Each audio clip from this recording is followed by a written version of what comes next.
বর্ষায় যদি কোথাও ঘুরতে যাবার প্ল্যান করে থাকেন তাহলে ঝর্ণা, নদী, পাহাড়, মন্দির আর সবুজের সমারোহ দেখতে চলে আসুন জগদলপুর কোরাপুটের বিস্তীর্ণ অঞ্চল।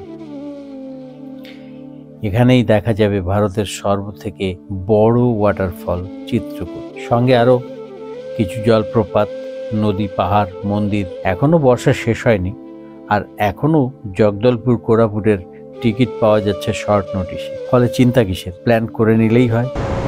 আমরা এসে পৌঁছলাম কাঙ্গের ন্যাশনাল পার্কের মধ্যে তিরাথগার জলপ্রপাত।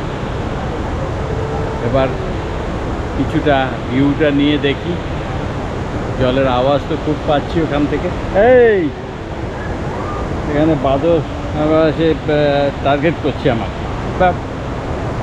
রাতে জেপোর পৌঁছে হোটেলে খেয়ে দিয়ে শুয়ে পড়া। সকালবেলা বেরিয়ে পড়লাম। রাস্তায় ব্রেকফাস্ট।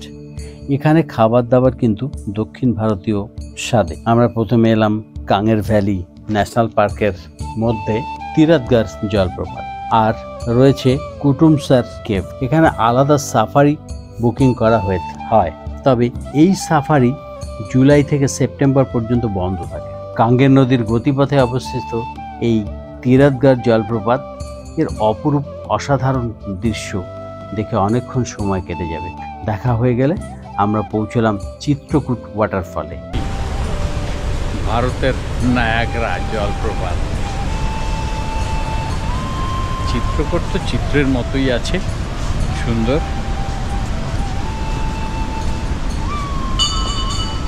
একে নায়াগ্রা দেওয়া যাবে না নাম, এটা চিত্রকূট। বাবা, এখানে তার কাটা দেওয়া আছে, তারের ওপাশে আর যাওয়া যাবে না। বস্তার জেলার ইন্দ্রাবতী নদীর জলধারায় এই ফল।